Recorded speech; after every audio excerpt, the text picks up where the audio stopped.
We are in day 10 of the Do the Thing Go Live challenge, and the Do the Thing community and myself have just been learning so much. It's been amazing because we've been able to bring in experts that have been able to help talk us through the art of going live and being able to do that every day, and then all the benefits that could bring you, and then all the other goodness that comes from that. And one of the guests I had on was Christoph Trapp, who had recommended our next guest. And I'm so excited to be able to talk to him. We were just talking offline, and I almost wish we had it recording because I've already learned so much in like the 8 minutes that we've talked already. And so it just is just a thrill to be able to have you on. Thank you.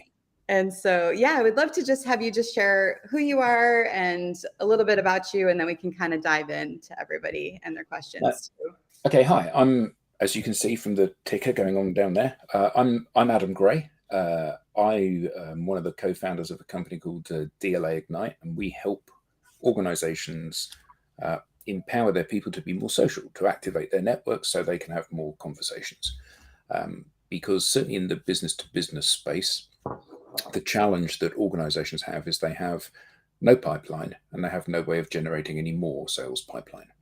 And the amount of sales pipeline and revenue that you can generate is generally in the B2B space directly proportional to how many conversations you can have. And social is a fantastic platform for having conversations, but most organizations are not able to enable their staff to do that effectively. So that's what we do.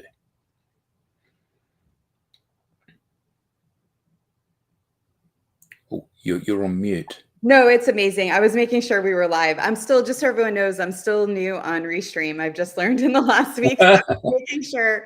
I know we're live on LinkedIn. I was just making sure we were live in the Facebook group, and we are. Cool. So, yeah, no, Brilliant. I think it's amazing what you do in terms of being able to help companies, bring their social in terms of the magnitude of what they're doing, with the business and who they're serving. Yeah, I mean, to be honest with you, we tend not to really have much dialogue with organisations around their corporate social properties. I mean, we give advice on those and we help them configure those and set them up and manage them and workflows and all that kind of thing. But actually, the reality is they're pretty much worthless for most organisations. The skill comes from getting the people within the organisation to have more conversations. And, if we work within the same company and we're each taking our own personal brand to market, some people look at you and they go, actually, I would rather talk to you than Adam. And therefore, you are the entry point into the organization. And the ability for an individual to mobilize their own networks, clearly I have quite a thing for where are we? For guitars. And have a lot of conversations with a lot of people about guitars, which ultimately sometimes leads to commercial conversations. And the beauty of this is that business should be fun. You should be having lots of conversations with lots of like-minded people, some of whom become champions for you or customers of yours or referrers of yours or whatever. And the best way to do that is to be yourself. You've got a dog. Maybe I love dogs, in which case we have a conversation about dogs. And that's how our relationship begins. And ultimately, that's so much more compelling and attractive than, here's our new injection molding machine, isn't it great? Because actually nobody cares. That's not a criticism of anyone that works in injection molding. That's a criticism of what every business does. Nobody cares about it, really. They're too busy trying to deal with their own problems. But when you engage someone at a human level, that's where, and that's why tools like this, that's why tools like Going Live are so powerful, because you get to see the person. It's not like it's a recording. It's not like it's a brochure. It's not like it's copywritten. It's people having a chat. And then you go, oh, I like that person, or I don't like that person. And that's equally good. Because at the end of the day, if you don't like me from watching this live, it means that you're not going to waste, or I'm not going to waste 2 hours in the car traveling to your office to have a conversation for you to decide you don't like me. I mean, it's a win for everybody, isn't it? Totally. Yeah. I love that. And I love that idea of you're just taking the things that you love and you're getting to talk about them with other people. And that's where the connections can start. Yeah, absolutely. And do you know, the irony of this is that it's it's such a natural thing for people to do. You know, in the old days, you'd go to those business breakfast networking groups and you'd shake hands with people and you get to know them and they become friends of yours. And ultimately, they buy their products and services from you and tell their friends about your products and services. That's a very natural, very human thing. And yet we get online and we go, hello, I'd like to tell you about my special product that I've got that helps address these. And it's like, why would I believe you? Why would I listen to you? Because, you know, nobody ever rocks up at a sales pitch and says, we are third best, we're a little bit expensive, we don't always deliver on time. No one ever says that. Everyone tells you they're perfect. Everyone tells you they're market leading. Everyone tells you they're exceptional and their customer. And these are just words. And getting to know somebody means that there's something that you can understand. You can't understand the finesses of accounting packages or 3D printers or any of those other things that people might be trying to sell you. But one thing you can absolutely get is whether or not you like the person. Mm. That's the basis. If I like you, I'm much more likely A, to listen to you when you speak, and B, believe what you say. That must be a win.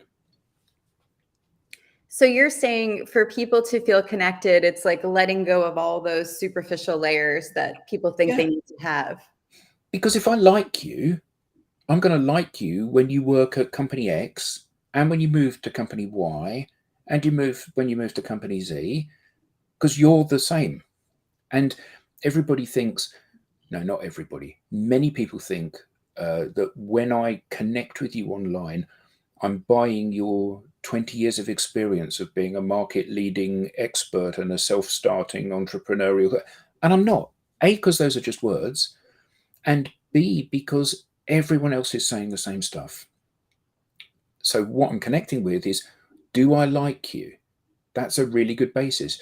Everybody on the social networks, whether it's on Facebook and it's kind of like an advertised outreach, or whether it's on LinkedIn and it's a connection request, everybody gets, okay, I'll accept this person. They accept them, and then immediately they get a sales pitch.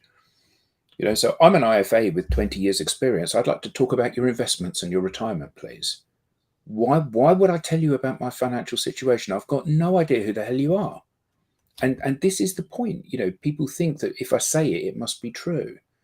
But when you're the recipient, you don't believe that. So connect, share your best ideas, share the most helpful things you possibly can. See if you can empower the people around you, because that's the superpower. And that's what digital channels like Restream or streaming and going live and social networks enables you to do, to scale those helpful things. Yeah, this is so good. It's great, especially coming from someone with your experience, and you're basically just saying, just be you. Yeah, Like, because it's the only thing you've got. You know, whether you've got 500 connections on a social network or 50,000 connections on a social network, it doesn't matter. The thing to remember is that you are the only thing that all of those people have in common. That must be a good starting point, mustn't it? yeah, and we were talking a little bit before we went live about kind of where the Do the Thing community is, but I'll give for people watching just some context. So pretty much we just helped people start podcasts. And actually that was one of the things I really worked on through that challenge, was getting them to show up as themselves. Even one day I just like I took a shower and then had my shower cap on and literally did a Facebook Live in the community like Oh, that, because I felt like they were being too perfect, and I wanted to like show them that it doesn't matter, and the person that needs to hear your message, whether you're a business or whether you're just coming past a divorce or something really challenging, they don't care, how you show up, unless you're working for some beauty brand or something, and then now they're in the middle of going live on different channels. Some people never went live before, others are just experimenting, like I said, I hadn't gone live on LinkedIn before, Instagram, before this challenge. And so just really wondering, knowing that the newness of where they are, how would you, and they're 10 days into this challenge going live, like, what do you think kind of would help them in terms of where they are now? I think that there are a number of different things that we need to consider. So, first of all, where are you going to go live? You know, this is partly where your audience is, and partly where the audience you would like to have is, and partly the mechanics of those different networks, so that you can mobilize that audience and draw them into what it is that you're doing. So there's the technical side of things, and then obviously which platform you use. You know, so we're using Restream as the streaming platform. So a mistake that people often make is they think, well, I just rock up and go live, create an event and go live. And actually, you need to have something that sits in between your computer and the social network in order to kind of do those connections for you. And the one that we're using today is Restream. And that enables you to put the captions on screen and all of that fancy stuff that makes it look kind of slick and professional. So there's that. The next thing is, what's the purpose of going live? Yeah, you can rock up and just say, hi, I'm here, I'm going live, it's great. But the question is, what would encourage your audience to come back if you do that? Mm-hmm. And I think that we often obsess about how polished we make it look. You know, am I going to go into a studio? Am I going to get makeup and lighting and all of that stuff to make me look as good as possible? Am I going to rehearse what it is I'm going to say? All of which you can do if it makes you more comfortable, although it's by no means a requirement, and we as a business never bother with that. The most important thing is, what are you going to share that is going to make it valuable for the audience? Because, you know, there's a huge amount of content available to people. You know, there are video streams, there are videos that they can watch, there's stuff they can read, there's interactive stuff they can go and do. Why are they going to choose yours? And if they do choose yours or stumble upon yours, why are they going to come back when you do another one? Because, you know, if you're selling somebody a pair of sneakers, actually you don't need to worry about a long-term relationship with them. It's $50, and if they, you know, they'll easily spend that. If you're looking to form a long-term business relationship with somebody where you're going to be on retainer for $2, $5, $20, $100,000 a month, then clearly that's a much more in-depth relationship. So how are you going to build from that first interaction to that long-term relationship, and where they really trust you? And the key thing that you need to do is make sure that you are providing two things to people when they tune into your stream. The first of them is value. So, have I learned something when I've come to your video? Because if I have, well, that's great. It was worth my time. You know, if I come for half an hour and I learn two things that I can immediately go and do, that's great. So that's value. The other thing is entertainment. You know, if I turn up at your stream and it's really, really, really dull, I'll be asleep before you finish the sentence.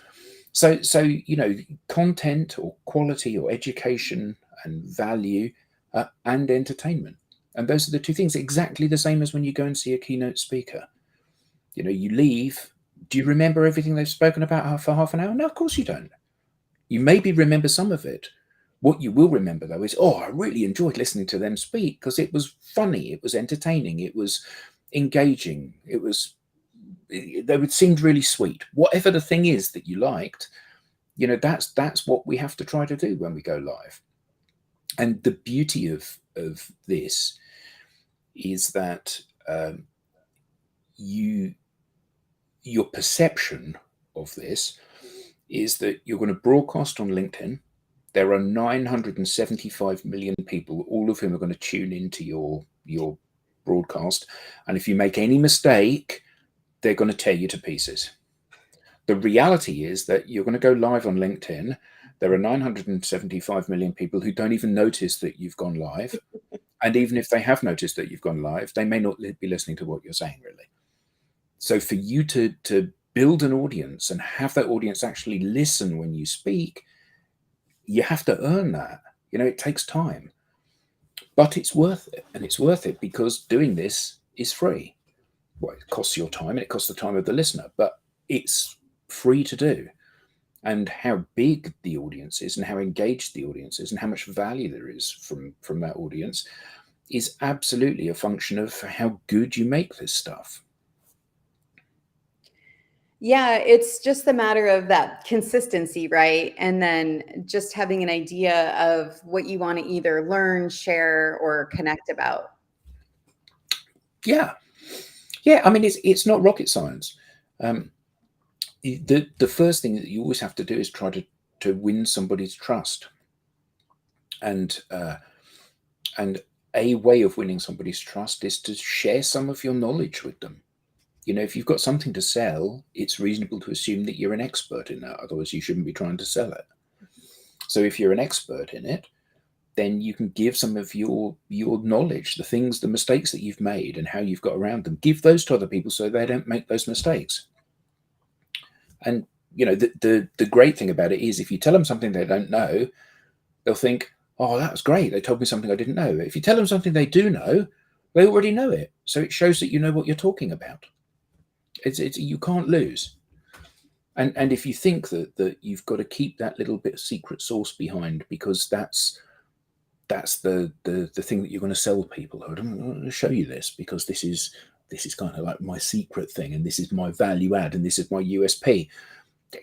Honestly, it's hard enough to get people to take action when they're paying you for it.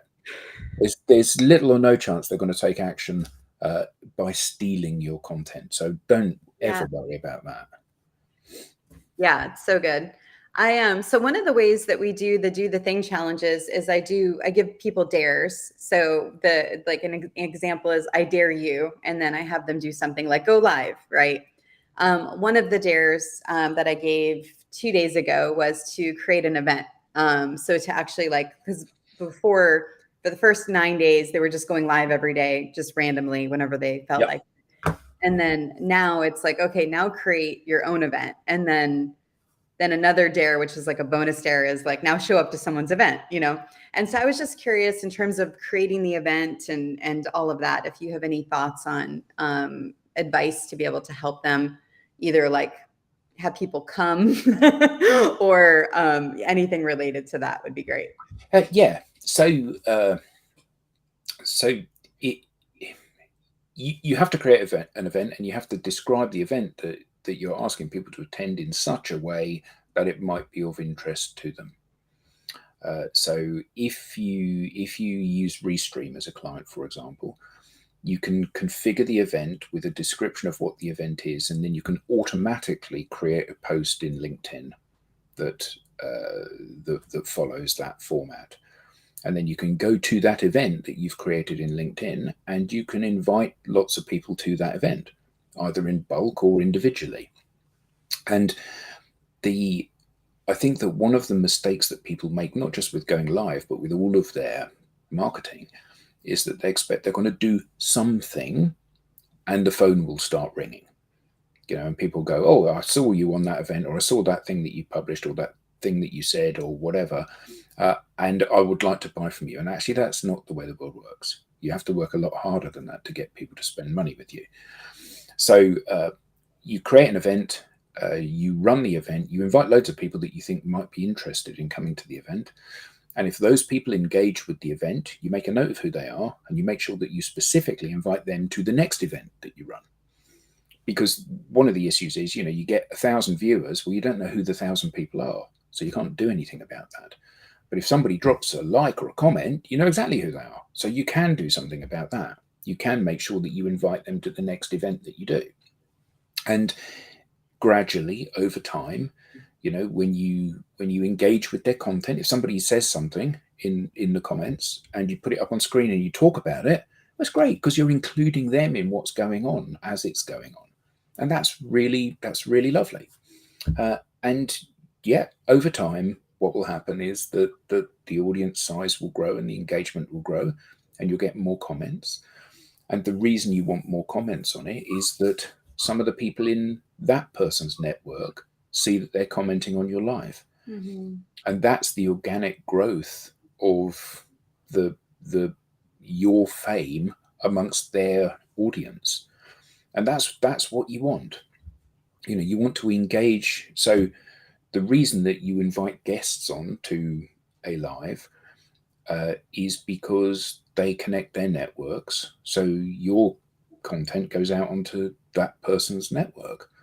And if somebody engages with your content, some of the people in their network see that they've engaged with your content. And if they've engaged with your content, it means they kind of quite like your content normally, which means if they like it, you want to make sure they see it as often as possible. So make sure you invite them to every event from then on. And again, it's simple. It just takes a little bit of time and thought to do it.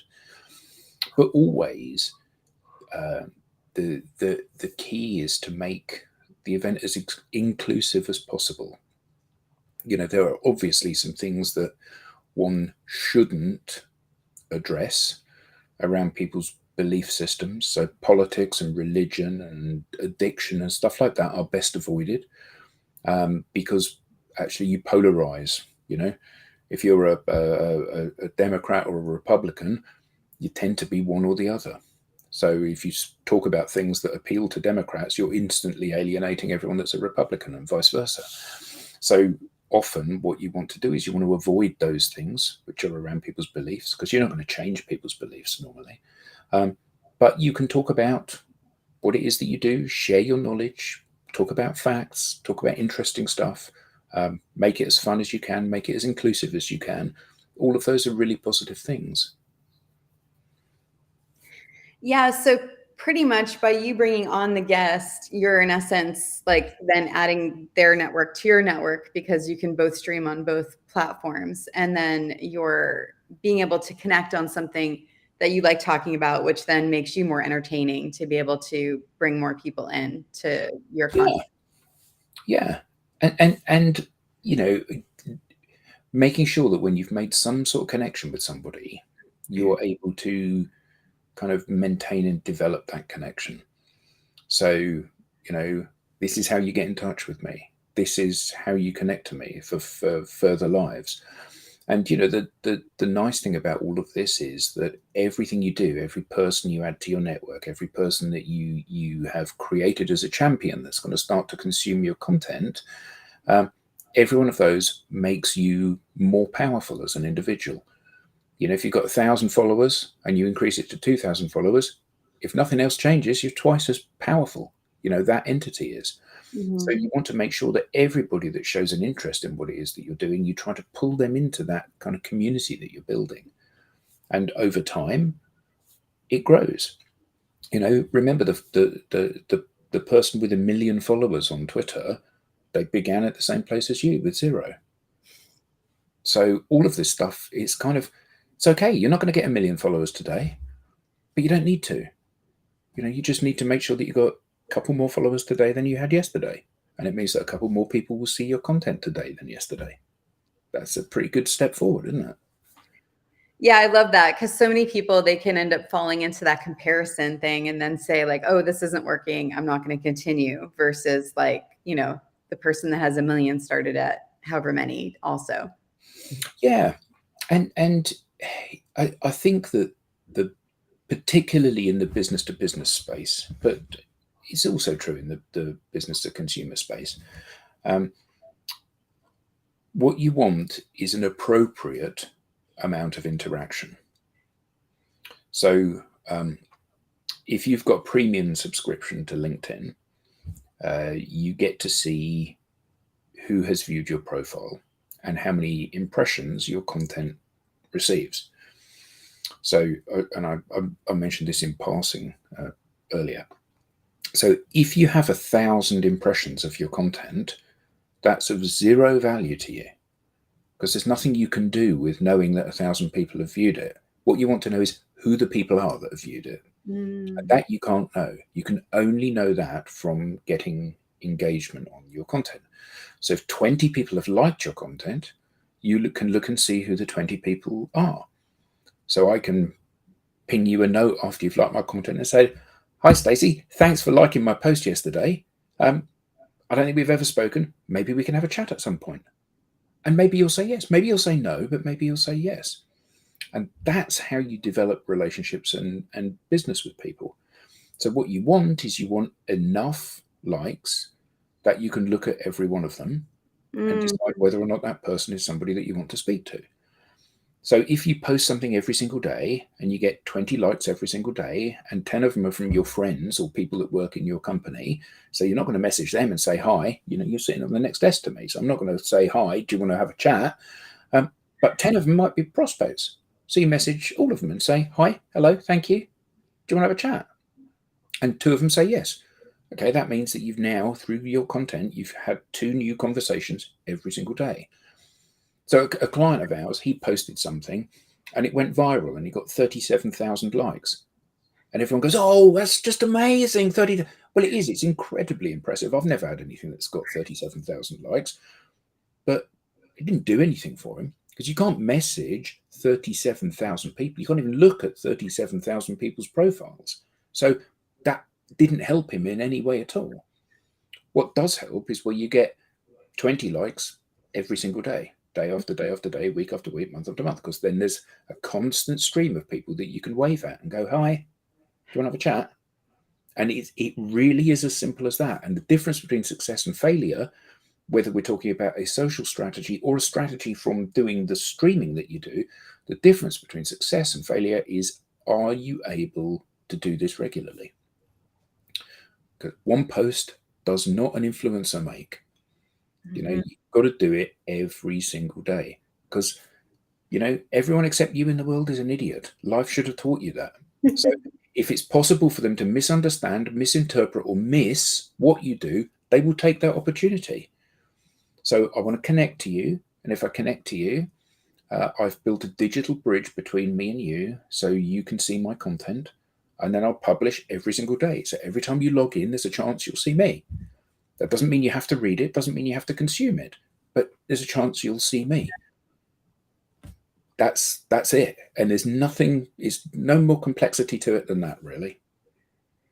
Yeah, there's so much that I love about this. So my background before kind of doing Do the Thing is I owned a staffing company for 20 years. So purely just brick and mortar business. And I love sales. That's my background. Sales is like my best friend, just from being able to you can control it, right? Because Yeah. you have, if you, let's say you talk to 100 people, like 10 people will buy every time.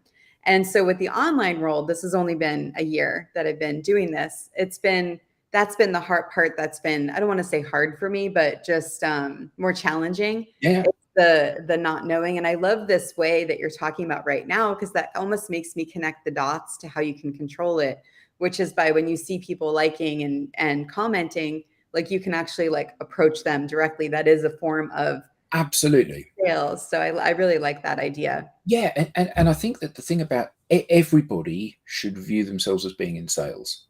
So this doesn't mean that you carry a sales target, but it does mean that you need to have conversations with people and sell them something, sell them a concept, sell them to come to your next webinar, whatever it may be. But you need to be trying to have that conversation. And from your sales experience, if you put a brochure in somebody's hand and you say to them, call me if you've got any questions, they will not call you. They will never come back. And part of the reason is that you've closed the door on them. And part of the reason is that they think they have all of the information to make an informed decision, and they don't.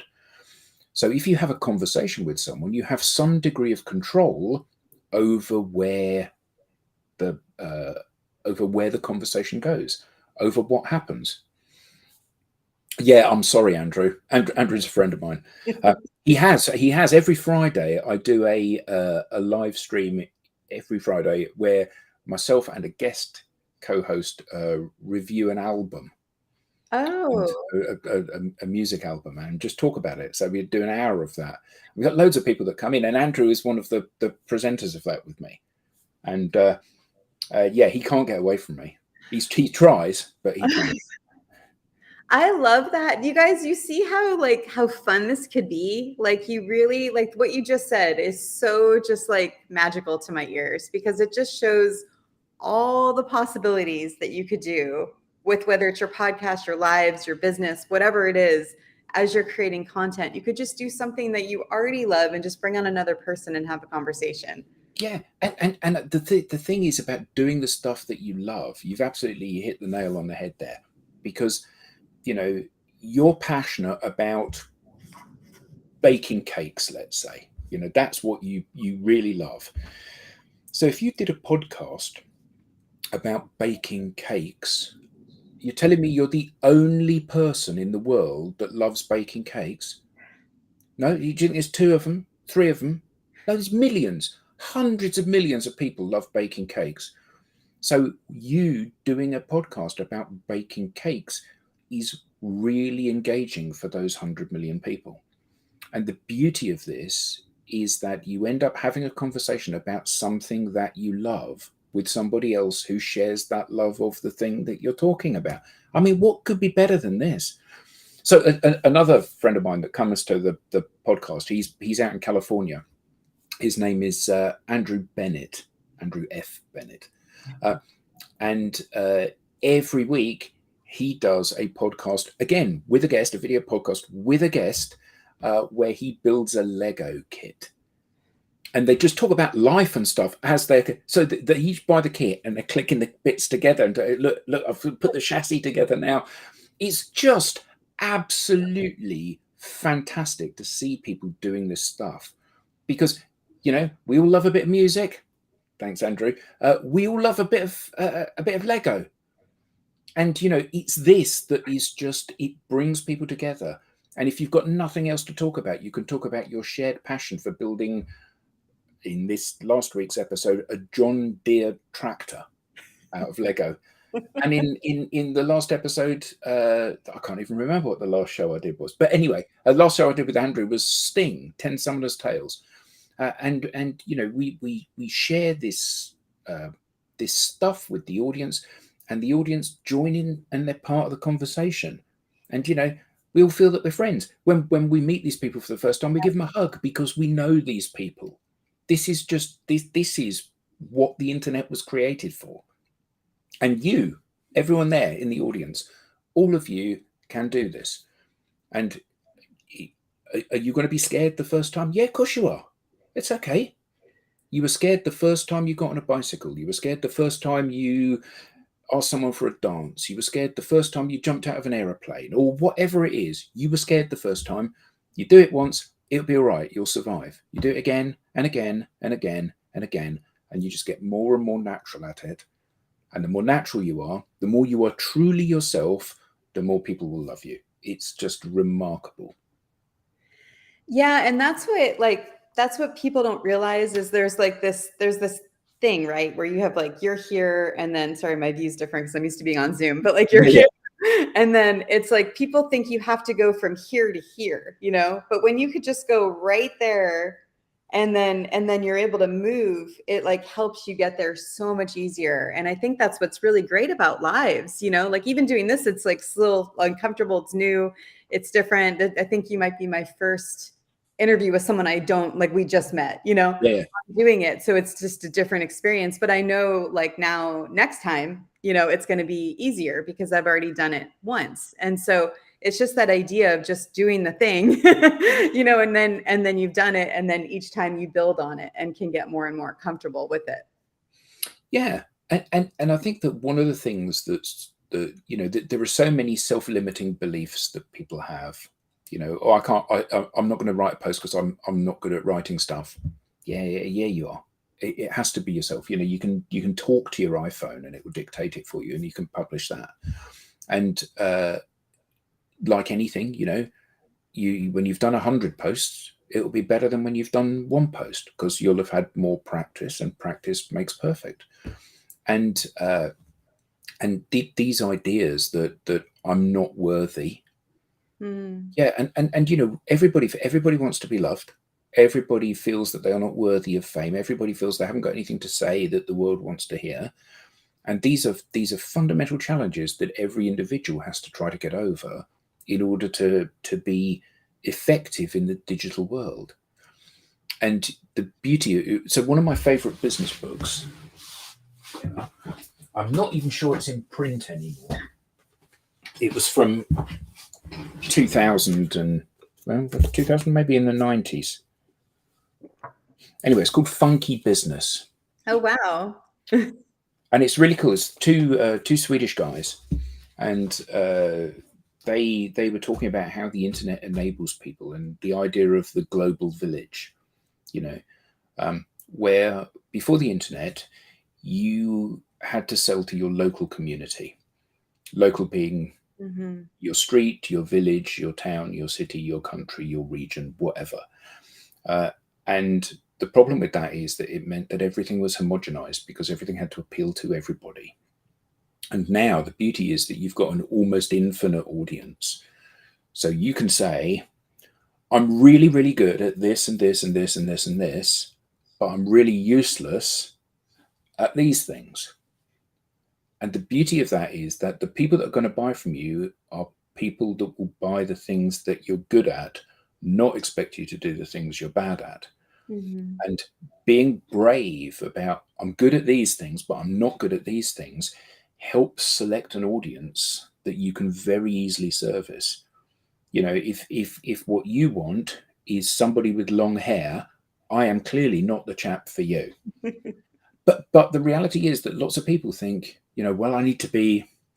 Uh, who's your target market? Well, you know, it's men between 20 and 70, and women as well between 20. It's like anyone. No, that's not who you want, because you can't service 4 billion customers.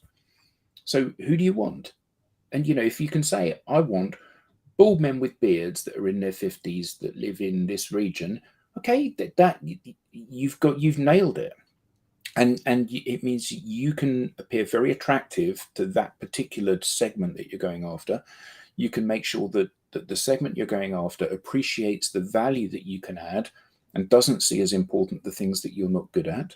And the beauty, particularly, well, in many industries now, geography is not a problem anymore.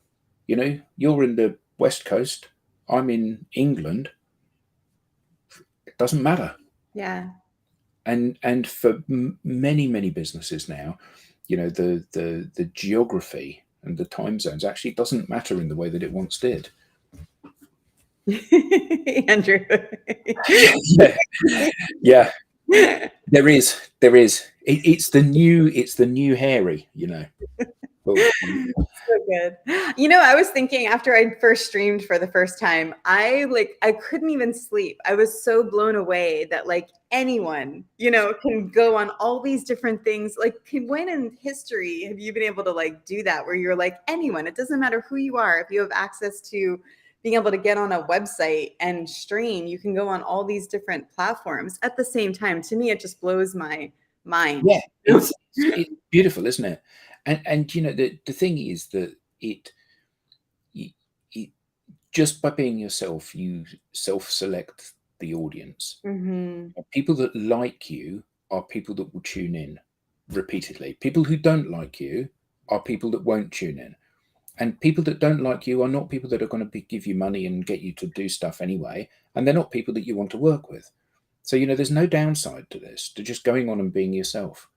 And that's the beauty of this. And we find that when we work with teams of clients, them going on this journey is incredibly empowering for them, because you know the fears that you in the audience, the fears that all of you have around, I'm not perceived as an expert, I'm not really confident doing this, I haven't got anything to give, I'm not a true expert, all of that just melts away.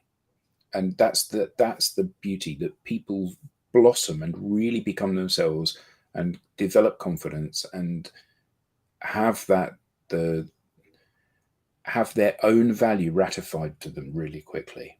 And it's a beautiful thing. Beautiful thing. What do you think is the best way to help someone through that? You know, where they have that imposter syndrome or the feeling that they're not good enough. Do you have a good strategy for that person? Well, um, there comes a point where they have to take a leap of faith. They have to try something. You know, you could be the best author in the world, but if you don't publish it, if it just sits on your hard drive, and you never get to know that. You know, you could be the best presenter, and loads of presenters and co-hosts and guests that we've worked with across all of our different live streams that we do, loads of them join and they're terrified. They're terrified the first time. Then at the end of it, you say, "You're going to come back again?" And they go, "Yeah, I'd love to." And part of the reason is that they've got the buzz, the nerves of doing it, like when you stand up on stage to sing a song or you run in the race at school or whatever it is. And part of it is the fact that the audience tend to be really supportive. The audience tend to say, "Oh, you did a great job there." And the reason that audiences normally behave that way is when you go to a music venue and you sit in the audience, what do you want? Do you want the band to be really good and relaxed and great? Or do you want them to be terrified and make loads of mistakes? You want it to be great, don't you? Mm. All of your audiences, they all want you to be good. It's like the problem is when you're standing on the stage, like a virtual stage like this, or on the stage, you think that the audience are there with daggers, and at the first sign of weakness, they're going to pounce on you and cut you to pieces. And actually, nothing could be further from the truth. They all want you to do well. They all want you to relax. They all want you to enjoy yourself. Because the more you enjoy yourself, the more they'll enjoy themselves. Mm-hmm. And kind of reframing this for people. You can begin small. You don't have to go on and do a stream for an hour. Do it for 10 minutes. Yeah. Do it for 10 minutes about something that you're really confident about. Your dog, the fact that the view from your window or when you walk through the woods is beautiful. The fact that there's always fish jumping in the lake at the bottom of your road, or the fact that there's always an accident on this corner where two taxis drive into each other. Whatever it is, go out there and talk about it and go, "Look at this. This is really interesting thing. I see this happening all the time." And people will engage with that. And then when you've done it once, you go, "Oh, yeah." So Facebook users said 10 minutes is about people's attention span. No, it isn't, because we've been doing this for 41 minutes and you're still here. No, but I think that's really important. I think that, if you make it entertaining, clearly, we all remember back to our school days, that boring teacher. "Well, now I'd like to tell you about what happened in the First World War." Actually, yeah, 10 minutes. 10 minutes is good. But if you make it exciting, if you yourself, you go to a party, you meet someone for the first time, you don't look at your watch and go, "We've been talking for 10 minutes now, so I don't need to stay any longer." And I wasn't being facetious when I said that, Facebook user. I wasn't being facetious there. But the point is that we hear all of those things. And I think Gary Vee said this beautifully when he said, somebody said to him about, "Well, kids have got really short attention spans now." He said, "No, they haven't. Just watch one of them playing Call of Duty. They're on it for 6 hours straight. That's not a short attention span. What you need to do is you need to make it entertaining for people. And if you can make them feel included, but start small. Yeah, do a 10-minute feed to start with and see what happens." Yeah, I love that. And I would love your help with the dare, and we can make it your official dare. So some of the dares, I told you about the one which is creating an event. There was another one which was just go alive while you're on a walk, just showing Yep. people that you don't need to be trapped, into a space. And then another one was like talk about what your goals are. But I love a fun one. I love this like Lego, building your Legos idea, and then the guitar and talking about the different albums and like that kind of thing. Do you have any thoughts on what a good like I dare you go live and do this would be? Yeah. So because I imagine that most of your followers for this dare will be people that are not regular users of these tools. This will be like their first dipping their toe in the water. So what I would say is a good starting point is to pick something that you are really confident about. So maybe you're a singer, maybe you like walking, maybe you know a lot about archaeology or birds, maybe anything. Maybe you cook or you repair cars or you're a painter or whatever it is, and try to include people in that. And the beauty of that is that you know enough about it that if people ask you questions, you're not going to be tripped up by them. If you come into my world and I ask you questions, I can trip you up. If I come into your world, I ask questions, I can't trip you up. And So anything at all. And the nice thing about that is you're including me in your passion, whatever that is. Yeah. So the Lego one on LinkedIn, the guy's called Andrew F. Bennett. So he's well worth connecting to on LinkedIn, and his Lego journey is a brilliant one, and he's a lovely chap as well. Yeah, that's great. I'm gonna definitely look that up. I'm excited about that dare. And then you gave me an idea for another one as we're talking, because it's kind of like what I'm doing with you, right? I'm learning about this as I'm teaching it. And so I think something too, like maybe what do you like, what do you want to learn about? And then bringing someone on about that too. Yeah, and you know that I think that one of the interesting things about how the human mind works is, so for the album show that I do on a Friday with people like Andrew, uh, from the album show, often people bring albums and they go, right, this is the album that I want to do next week, and it may be an album that I've never listened to before. So I spend a whole week listening to the album and researching it and kind of picking it to pieces and seeing whether or not I think it's a good album. And even though I might have listened to it 50 times during the course of the week, we get on the live stream and I'm listening to it and it's like I'm hearing it for the first time again. And I'm hearing stuff that I've not heard before. And I think that one of the nice things about this environment is that you've got feedback from lots of people, you've got comments that are helping you reshape this stuff. And it's just absolutely lovely that every interaction you have is an opportunity to learn stuff. Yeah. Yeah, and you're making me think too, like you could even go to a movie, like all the movies that are a rave right now, and just bringing someone on to talk about that, like whatever you feel, like you said, like you're knowledgeable about, because that's going to flex the muscle. So then you can start to get more practice Yeah. at bringing people in, talking, and like opening that space up for connection. Yeah, and with the movie thing, you know, you can go to the movie theater, you can watch the movie, you can come out and you go, I've just come out after having watched the Barbie movie. It was really good. I really enjoyed it. It was real escapism. You know, whatever you feel about it, don't give the plot away. I mean, although you can give it away to me if you want, I probably wouldn't do that. But you know, don't give the plot away. But say I really loved it. I thought that the performance from this one and this one were absolutely fantastic. I thought the sets were amazing. I thought the effects were amazing. I highly recommend you go and see it. Why not? Oh, here we go. Sorry. I'm still playing around with this thing. Sorry. Yeah, Yeah, that's really good. And even a book, right? Like you could read a book and then bring like kind of like I've done a book club before in my community. And that technically could be a live kind of stream where yeah, people are talking about it and they're engaging in that way. That might be fun too. absolutely. Anything that helps you bond with people, you know, it's all valuable, and that's the beauty of this. And for many people during COVID and lockdown and everything, this was a godsend because you know you're basically imprisoned in your own house, and yet you can talk to anyone anywhere in the world. And I think that many people suffered as a result of lockdown. Many people made loads of new friends as a result of lockdown. And I think that you know, like all these things, you know, we have these tools at our disposal, and it's up to us to make the best possible use of these. And for some of them, it's a personal thing. You know, I want to meet more people that whatever it is. And sometimes it's a business imperative. I need to create new opportunities with new companies that I can sell to because you know we need more revenue. And some of it might be learning. Yeah, great. And these platforms are here and they're really well established now.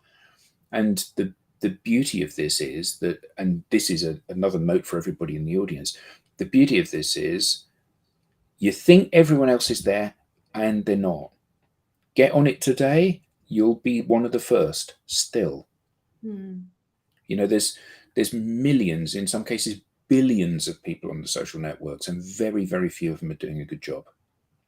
So, you know, there's an opportunity for you. Go out there, be yourself. Don't be shy about that.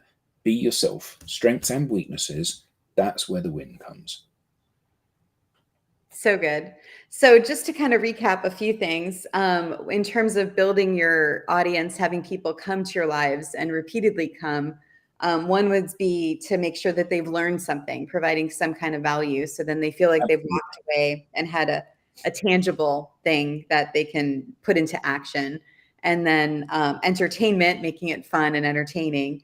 I do think it does help. I love having you guys here interacting with us. It makes it like more fun, I think, for everyone. And like knowing too, like that what we're saying, like there was one comment that said, like I feel less scared now, right? Like that's to me like the whole, like, I mean, I could That's a win. I'm thrilled that somebody feels that way. I Yeah. know. Yeah, like that to me is like, okay, we're here for a reason, and Yeah. it's so good. And so, yeah, so entertainment, that's great. And then winning someone's trust. And then, yeah, the entertainment, we are talking about the Lego thing. So just that those ideas now are rippling in my head of like, oh my gosh, what else could you do? And then in terms of growing your audience and having more people come to your lives, we talked about like kind of going back through and seeing who liked your posts and then being able to reach out to them directly and engaging them that way, especially when you have future events. And do you have any other thoughts for people to like have people show up when they're doing things like this? Yeah. The other thing is regularity. So all of the live streams that we do, I do 4 a week in various guises every single week, and they're always at the same time on the same day, always. And the reason is that if you do it every other week, oh, is it your live stream this? Oh, I forgot it was your live stream this week. It happen all the time, and it'll happen all the time because it happens for you too. You forget to put the bins out because was it last week I put them? No, I don't. It's like it's not rocket science, and still we get it wrong. So you have to spoon feed people. So you need to make sure that you're doing the same thing at the same time on the same day. The same thing is you. Yeah. The day and the time must be sacrosanct. That doesn't mean you can't change it. You just start off doing it at 3 o'clock in the afternoon and no one comes, so do it at 5 o'clock in the afternoon or 10 o'clock in the morning. That's fine. But once you've got your niche, you need to make sure that you do it regularly. You need to make sure that you invite people regularly. You need to make sure that you don't give people the opportunity to forget. And the more entertaining you make it, the more when they see the invite for it pop up, they'll say, "Oh yeah, I don't want to miss that because I really enjoy that." And that's because it's a big ask of people. If we've been online for an hour and there are 1,000 people that have watched this, that's 1,000 hours of people's time, which is 25 weeks, half a year, half a man year of people's time watching this live stream. Okay, that's a big ask. And that's why if you think you need to rehearse something or think you need to prep something or think you need to write your script out or consider what points you're going to talk about or prep it or whatever you need to do, it's worth doing it because it's a big ask. And if you just rock up and go, "Well, I haven't had time to prepare anything," that's just rude. Because I'm asking 50 people to give up an hour of their time or whatever the number is because I couldn't be bothered to spend 2 hours doing preparation. That's not acceptable. And your audience won't see it as acceptable either. And so I love this. So in terms of preparation, what do you think would be the best way to get your mind working in that way and in terms of ideas?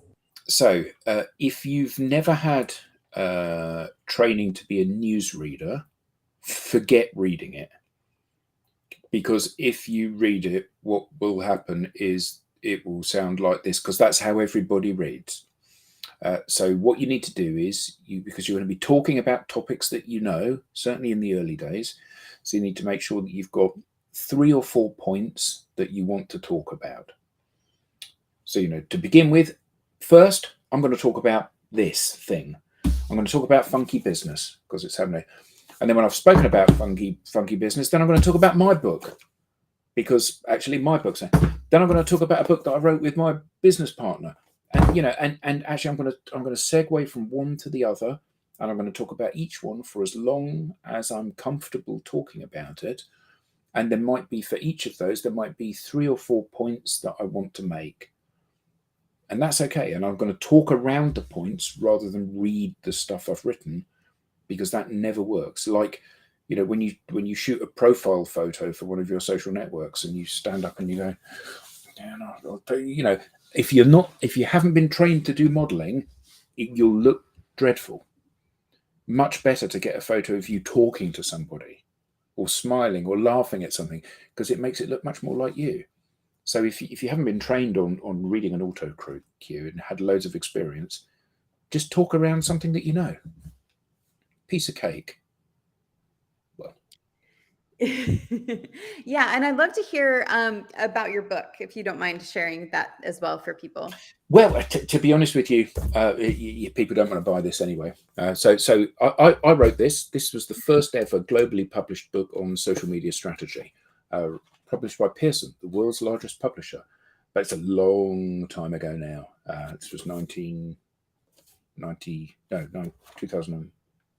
I don't know, 2015.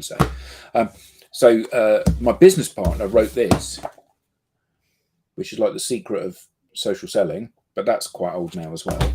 We wrote this together, which is about the confluence of sales and marketing in a large enterprise. And then my business partner did a reworking of his book, Social Selling. Now, anyone that wants to learn how to use social for generating sales, this is a really good book for them to read as a starting point. But if you connect to me on LinkedIn, I'm linkedin.com/in/Adam Gray. Not difficult. You'll see that I and the people in my business and my community talk about this kind of stuff all the time. And we give loads and loads of advice and help to people. And you can engage with that content if you want to, or you can just sit there and lurk and consume the content. That's also fine. So good. Yeah. You've read them all. Well, I'm genuinely impressed at your staying power if you've read them all. And thank you. I would what was I gonna ask you? I just lost that train of thought. It's going somewhere with that. That's my comedy trick. I do stand-up comedy, and it's like you're supposed to say when you forget what you're gonna say. I was going somewhere with that, and then it's supposed to come out of your brain. Well, I'm excited when we do the dare that you've given, which is like the Lego cooking dare, whichever one that's going to be. Well, I'll have to share pictures with you so you could see. Do. Done.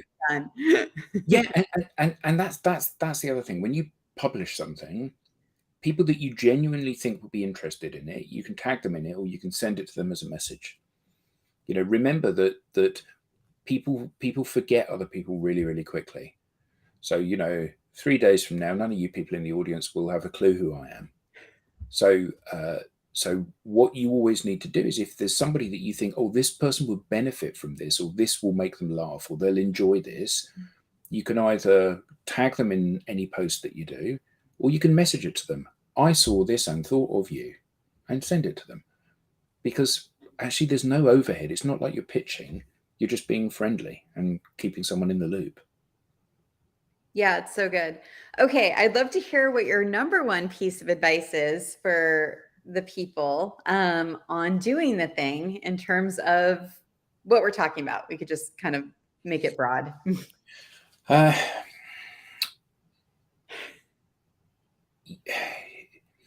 So there are a number of kind of things that people need to do. You need to create a profile that makes you look different to everybody else. On Facebook, there's 2.4 billion people. So it doesn't matter what you think you're number one at, you ain't. So you have to be yourself. That's the only unique thing you've got. All of the things that we've spoken about, but all of the things about creating value, making it entertaining, engaging your audience, making sure that you're getting the right audience there by inviting them and all of that stuff. All of that's really, really crucial. But the key thing is your barriers are going to be your own barriers. It's really easy to talk about this stuff. It's really difficult to do this stuff. And it's certainly really difficult to do this stuff, to say, I'm going to post something every single day for the rest of my life. That's what I'm going to do. Because actually, that's what it's going to take. So, for the last 6 years, not a day has gone past when I haven't posted something on LinkedIn. Not a single day. And that's part and parcel of wanting to establish yourself in whichever sphere you want to be in terms of your expertise. And the first thing that you're going to have to overcome is you all have to believe that you have something to say that the world wants to hear. Mhm. And very few people genuinely believe that. So when you look at yourself in the mirror, you need to kind of say to yourself, you're okay. That's a good starting point. And the more you genuinely believe that, the easier it will become for you to do stuff. And it's all about taking action, always. Oh my gosh, Adam, this was really incredible. I Thank like you. nugget after nugget. I'm just so incredibly just like honored to have you come on here and just really appreciate the time that you Well, spent with thank us. you. Thank you very much for asking me. And it's a pleasure to be on here. And thank you to everyone in the audience for all of your comments, particularly to you, Randy, for having read all of the books. That's great. So I shall make sure that when I have a drink tonight, I know that you've paid for that. No, I'm kidding. Uh, but no, it's yeah. So this is what it's called, second edition: techniques to influence buyers and change makers. You can get it from Amazon. Um, I don't believe they've sold out, although they're down to the last few copies in the UK until there's another print run. It's published by Kogan Page, so well worth a read as a starting point. And like I said, if you connect to myself and my business partner Tim Hughes and any one of our partner resellers, we share loads and loads of valuable insights, or what we'd like to think of valuable insights for people. Thank you. Uh, Loads of valuable insights, and we do that every single day. So you can consume that content as much as you want. What we want is for everybody in the world to be empowered to do this stuff. That's our goal. Yeah, and I love that idea of that weekly show. So it's same day, same time, and just kind of coming up with whatever that is and what you want to talk about or who you want to bring on. That's so powerful. You're not finding it on Amazon. Ooh.